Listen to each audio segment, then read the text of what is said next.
बिस्मिल्लाहिर्रहमानिर्रहीम, अस्सलाम वालेकुम गाइस। सो अब हम डिस्कस करने जा रहे हैं। अभी हमने आपको अपनी पिछली वीडियो में बताया कि क्या क्या बजट के अंदर प्रपोजल्स आए हैं रियल स्टेट सेक्टर को लेके और उसका इम्पैक्ट क्या होने जा रहा है in future on the real estate sector. ऐसा इन जनरल अगर मैं देखूं, बहुत सारी चेंजेस ऐसी हैं कि जो कोई मेजर चेंजेस नहीं है। बेसिकली जितनी भी चेंजेस बजट में की गई हैं वो टैक्स चोरी को रोकने के लिए की गई हैं। बाकी सारी चीज़ें जो हैं वो पुरानी ही उस तरह से चली हैं। टैक्स के अंदर थोड़ा सा इजाफा किया गया, जो मैं समझता हूँ कि थोड़ा सा ज़्यादा है। आई मीन होना नहीं चाहिए, क्योंकि आपने प्रोविंशियल टैक्स भी देना होता है, फेडरल टैक्स भी देते हैं। 3% वो दिया, 4% वो दिया। लेकिन ये बात को भी समझें कि 236 के जो है आपका वो विद होल्डिंग टैक्स है, वो आप अपनी इनकम टैक्स में एडजस्ट करा सकते हो। Technically that's not a tax at all. ये बहुत सारे लोग इसको कंफ्यूज कर जाते हैं। That's an advance tax. वो एडवांस टैक्स आपके इनकम टैक्स में एडजस्टेबल होता है। So even if you are paying that, that's not actually a tax on property. तो अगर प्रॉपर्टी की मद में बात करेंगे, प्योरली प्रॉपर्टी में, तो प्रॉपर्टी के अंदर सिर्फ टेक्निकली 3 टैक्स ही हैं। वो कौन कौन से हैं? वो आपका टैक्स है, नंबर 1 स्टैम्प ड्यूटी होता है, ये प्रोविंशियल होता है स्टैम्प ड्यूटी। 7E, ठीक है। अब ये जो एक इन्होंने 5% FED लगा रहे हैं, ये अगर आएगा तो ये होगा। और बाकी जो आपकी सोसाइटी की कोई अपनी ट्रांसफ़र फीस हैं, स्टैम्प वो वगैरह हैं, तो वो हैं। और 5वां आपका हो गया कैपिटल गेन टैक्स। इसके अंदर भी अगर आप फर्दर मोर जाते हैं, स्टैम्प ड्यूटी हर एक पे लगनी है। जब भी आपने ख़रीदना है, बायर इसको देता है, ये हर एक के ऊपर लगनी है। 7E आपकी लगनी है, उसके भी एक क्लॉजेज हैं कि 2.5 करोड़ से ऊपर प्रॉपर्टी होगी उसके ऊपर लगेगा। आपके अपने घर पे नहीं लग सकता, आपकी वो एक्स्ट्रा प्रॉपर्टी के ऊपर ही लगना है, नॉन प्रोडक्टिव प्रॉपर्टी के ऊपर ही लगना है। अगर रेंटल प्रॉपर्टी है तो उसके ऊपर नहीं लगना। तो इसलिए 7E भी सब्जेक्टिव क्लॉज है।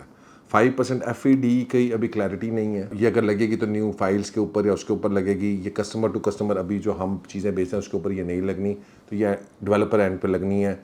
ये इसका अभी कोई ट्रांसफ़र फीस है वही हैं जो रेगुलर रूटीन के अंदर होती हैं।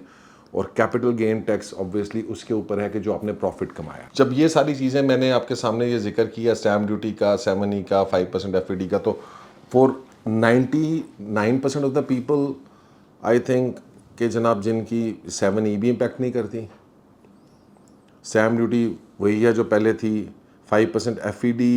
यस, इसका मतलब ये है कि जो प्लॉट्स या फाइल्स या जो चीज़ें थी उनके अंदर आप समझ लें कि 5-1% का इंक्रीमेंट आएगा ही आएगा, क्योंकि अगर डेवलपर वो 5% FED चार्ज करेंगे, एट सोर्स कर लेंगे फ्रॉम द क्लाइंट्स। तो जब आप लेने जा रहे हैं फाइल तो वो 5% एट सोर्स आपके, तो 5% आपका ऐड होगा। तो ये सोर्स वाली उनके ऊपर से ट्रांसफ़र फीसों के ऊपर कोई इम्पैक्ट नहीं। कैपिटल गेन टैक्स के ऊपर आपका वो 15% और 45%। तो it has become easy to understand the entire scenario. So direct property के ऊपर आपके एक्चुअली स्टैम्प ड्यूटी है, जनरल CGT है, दैट इज़ इट। और या ट्रांसफ़र फीसें हैं जो आपकी सोसाइटी की आपने देनी होती हैं। उसके अलावा आपके पास कोई ऐसा नहीं है कि जो आप प्रॉपर्टी के ऊपर टैक्स करें। जो 236K या 236C आप दे रहे होते हैं, they are all adjustable income tax. तो एनी फाइलर वो 3%, 5%, 7%, जो भी बंदा फाइलर है वो जब अपने फाइल जमा कराता है तो उसके अंदर वो दिखा सकता है कि अगर उसका टैक्स बना है 20 लाख रुपए अपने रिटर्न्स में, तो दिखा सकता है कि मैंने ये प्रॉपर्टी ख़रीदी थी या बेची थी और इसके अंदर मैंने इतना टैक्स जो है इनकम टैक्स मैंने एडवांस दिया हुआ है, तो वो उसके अंदर एडजस्ट हो जाता है। तो वो that's not a tax on property at the end of the day. ये चीज़ बड़ी ज़रूरी है इसको समझना, क्योंकि हमने उसको बना दिया है प्रॉपर्टी टैक्स, जबकि वो प्रॉपर्टी टैक्स नहीं है। प्रॉपर्टी के ऊपर एक्चुअली सर ये तो कोई पाकिस्तान के अंदर कोई एक्स्ट्राऑर्डिनरी ऐसी चीज़ें नहीं हो रही हैं। वजह ये है कि हम गवर्नमेंट ये एडवांस टैक्सेस क्यों ले रही है, क्योंकि लोग जो हैं वो एक्चुअली अपने टैक्सेस चूँकि प्रॉपर्ली जमा नहीं कराते हैं। तो गवर्नमेंट ने ये किया कि यार चूँकि अमीर आदमियों के पास प्रॉपर्टीज़ तो हैं, तो वहाँ से इनसे एडवांस टैक्स ले लो और ये बाद में रिटर्न जमा कराते हुए अपने उसके अंदर ही जमा करा दें। तो ये मुझे समझ नहीं आती है कि क्यों ये वो कौम है जो सबसे ज़्यादा ज़कात देती है, सबसे ज़्यादा चंदा देती है, अपना टैक्स नहीं जमा कराती। तो रोला किस बात का है? वो आपका एडवांस है, वो प्रॉपर्टी का टैक्स नहीं है। सो वी कैन नॉट से कि प्रॉपर्टी के ऊपर इसका कोई इम्पैक्ट आना चाहिए, स्वाइस क्या कि साइकोलॉजिकल है, स्वाइस क्या कि चंद जाहिल डीलर कह रहे हैं ये प्रॉपर्टी का टैक्स है, वो प्रॉपर्टी का टैक्स ही नहीं है।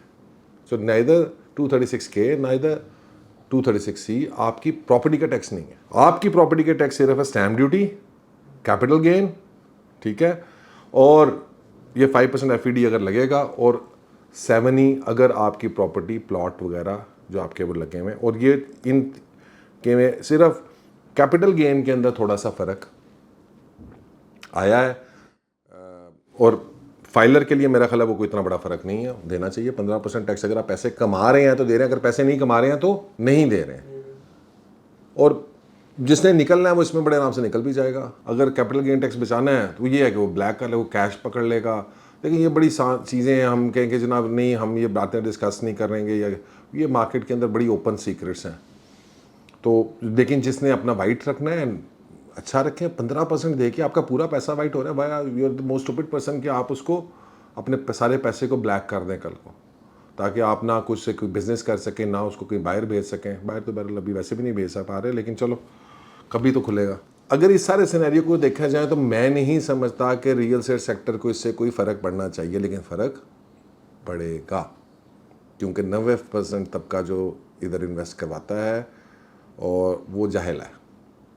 उसने कहना है कि भाईजान टैक्सेस बहुत बढ़ गए, कैपिटल गेन टैक्स ये हो गया, वो फलाना ये हो गया, तो कोई फ़र्क नहीं है। These are very normal taxations brackets globally, दुनिया के अंदर हर जगह के ऊपर आप ये दे रहे होते हैं।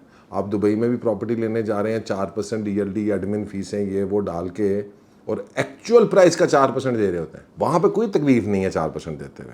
पाकिस्तान के अंदर FBR वैल्यू जो आधी होती है मार्केट वैल्यू से, उसका 4% देते हुए तकलीफ है, बहुत ज़्यादा हो गया, बहुत ज़्यादा हो गया। तो I mean that's the psychological चीज़ें।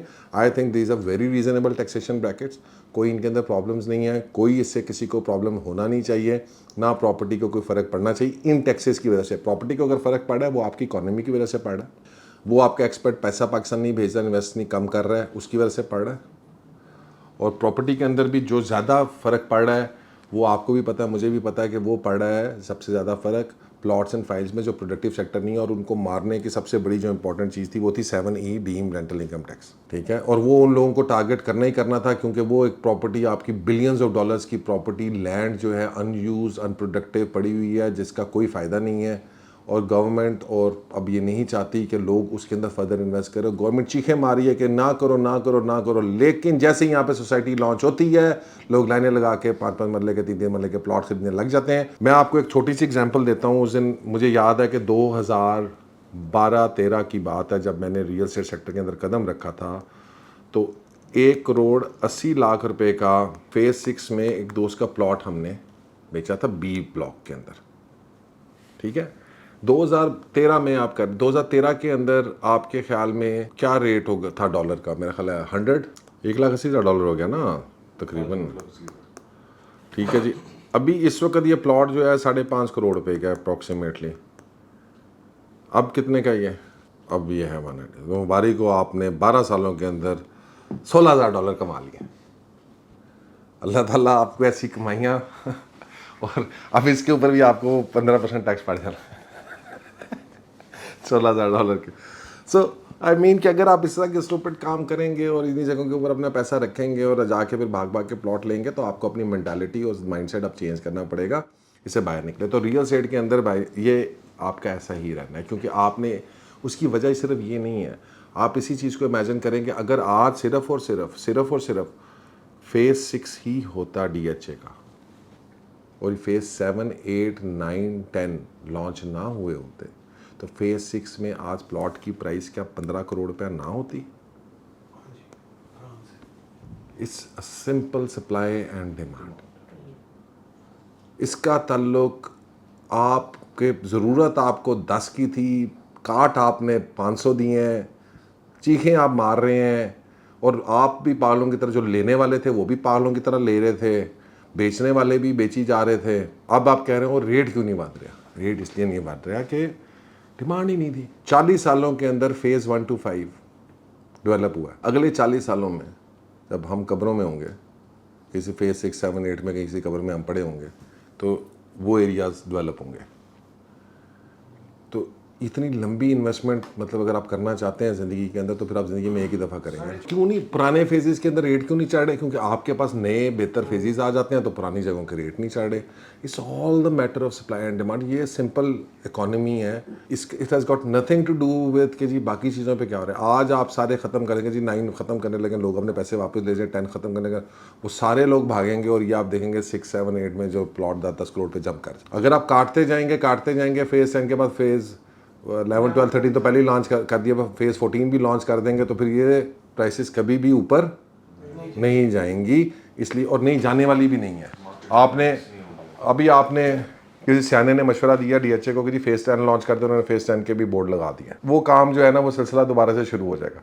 तो लिहाजा अगर आप बात मेरे से करने जा रहे हैं कि इस बजट के अंदर प्लॉटों के लिए कोई अच्छी खबर है तो वो बिल्कुल भी नहीं है।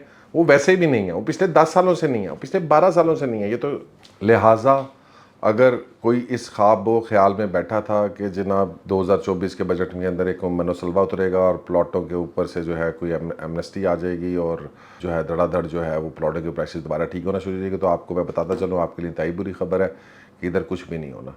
अब आपके पास सिर्फ और सिर्फ एक ऑप्शन है कि जिस तरह बाकी की पूरी दुनिया करती है और आप एक इकलौते शहजादे बीच में बैठे हुए थे, आप उनका मॉडल को फॉलो करते हुए अपनी प्रॉपर्टीज़ और रियल स्टेट सेक्टर को एक साइड इनकम के तौर पे और उसमें पैसिव इनकम के तौर के ऊपर इस्तेमाल करें, रेदर दैन के प्लॉट लेके और वो लेके आप उसको रखें। और मैं बिल्कुल भी प्लॉटों के ख़िलाफ़ नहीं हूँ, मैं बिल्कुल भी ज़मीन के ख़िलाफ़ नहीं हूँ। सर प्लॉटों के ख़िलाफ़ ज़रूर हूँ, ज़मीन के ख़िलाफ़ नहीं हूँ। या आप एग्रीकल्चर लैंड लें, because agriculture land is a income producing asset. ज़मीन पे जाना है, ज़मीन से आपको बहुत लगा हुआ है, बहुत अच्छा है, दुनिया का सबसे बड़ा बिल गेट्स दुनिया का सबसे बड़ा एग्रीकल्चरिस्ट है। सो या आप एग्रीकल्चर लैंड लें जो आपको इनकम दे, या आप अपना कोई घर लें जो rental property, any rental property for that matter is better than any plot. ये तो हम बहुत वर्षा पहले इसके ऊपर हम डिस्कशन कर चुके हैं। सो लिहाजा जो दूसरी चीज़ है कि जी के प्लॉट्स और फाइल्स और इसके ऊपर क्या असर क्या होना है, मेरा अपना ये ख्याल है कि जी के जनरली ऑलरेडी मार्केट ना बॉटम हिट कर चुकी है। ठीक है जी, रॉक बॉटम प्राइसेस हो चुकी हैं। 50 लाख 55 लाख रुपए का कनाल का प्लॉट मिला है, वैल्यू फॉर मनी। और एक्चुअली अगर मेरे से आप पूछेंगे तो मैं तो इस स्टेट के ऊपर मैं कहूँगा जिसने घर बनाना है उसको मुल्तान में फटाफट 50 लाख का प्लॉट पकड़े कनाल का। 50 लाख का प्लॉट पिंड में नहीं मिलता। इतना डेवलप्ड बेहतरीन सोसाइटी के अंदर प्लॉट आपको 50-60 लाख का मिल रहा है तो एंड यूज़र को तो फ़ौरन 2 मिनट में चाहिए कि अपना प्लॉट ले, घर ले और घर बनाना शुरू कर दे। इसी तरह से जो बाकी जगह हैं इन्वेस्टमेंट के लिए आपको डजंट मेक इन्वेस्टमेंट आप सिर्फ और सिर्फ बड़ा क्लियर, इसमें तो कोई डाउट, इन्वेस्टमेंट अब सिर्फ और सिर्फ जो है आपकी हाई राइज की रह गई है। इन्वेस्टमेंट आपकी सिर्फ और सिर्फ आपके कमर्शल्स की रह गई है जिसके अंदर रेंट आ रहा है, क्या घरों की रह गई है जिसके अंदर आपको रेंट आ रहा हो कुछ, या आपकी प्रॉपर्टी को कोई एडिशन हो रहा हो। सिर्फ उसके अलावा इन्वेस्टमेंट आपकी नहीं है। घरों के अंदर प्रॉब्लम ये है पाकिस्तान के अंदर कि घरों की प्राइसेस वगैरह, क्योंकि डीएचए इसके अंदर प्रॉब्लम ये है कि प्लॉट की प्राइसेस ना एक जनरल सर्टन टाइम के बाद बढ़ना बंद कर देती है क्योंकि प्लॉट आपके डिमांड सप्लाई बहुत ज़्यादा है। ठीक है, अब अगर फेज़ 5 तक की डीएचए ख़त्म हो गया होता तो आज फेज़ 5 का आपको कनाल का प्लॉट 25-30 करोड़ रुपये से कम ना मिल रहा होता रेजिडेंशियल।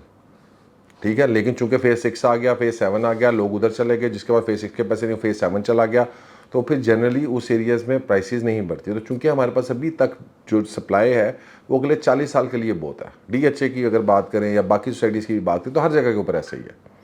तो चूंकि हमारे पास सप्लाई बहुत ज़्यादा है, फॉर द नेक्स्ट 40 ईयर्स हमारी सप्लाई मौजूद है, तो इसलिए इधर कोई प्राइसेस अभी उस तरह से नहीं बढ़ने वाली। ये सिर्फ और सिर्फ अगर कोई एमनेस्टी कभी कोई आ गई बीच में जिसके कोई चांसेस नहीं है कंसिडरिंग कि जो हमारे इकोनॉमी के हालात है और IMF ने जो डंडा दिया हुआ है, तो उसके बाद जो है कोई ऐसी चीज़ नज़र नहीं आती है। अगर रियल एस्टेट मार्केट अब जब चढ़ेगी, बनेगी, इकोनॉमी ठीक होगी, तो तब भी आप ये देखिएगा कि आपके जो चीज़ें ऊपर जाएंगी, क्योंकि अब लोगों को ना समझ भी आ, पिछले 10 साल से तो समझ नहीं आ रही थी ना, 8 साल तो मुझे हो गए समझाते समझाते, तो नहीं समझ आ रही थी ना। इतने इतने लोगों को, वो आज तक मुझे याद है वो क्वेटा की फाइलों के क्वेश्चन, जब मैंने क्वेटा की बात की थी तो लोगों ने कहा ओ हो आपको पता ही नहीं है ये कितने की चली जानी है, वो कितने की चली गई है। ठीक है, तो मैं वो हंसता था और मैं कहता था कि लोग जो है वो ये बात कर रहे हैं, और वो बात कौन कर रहे थे? एक्चुअल एंड यूज़र बेचारा तो शरीफ आदमी, उसकी बात नहीं हो रही है। सट्टेबाज जो सट्टा खिला रहे थे लोगों को, उनको तकलीफ़ थी और उनको तकलीफ़ रहती है, लेकिन अब तो वो भी रियलाइजेशन की तरफ आना शुरू हो गए हैं कि हाँ जी भाई अब ये फ्यूचर नहीं है।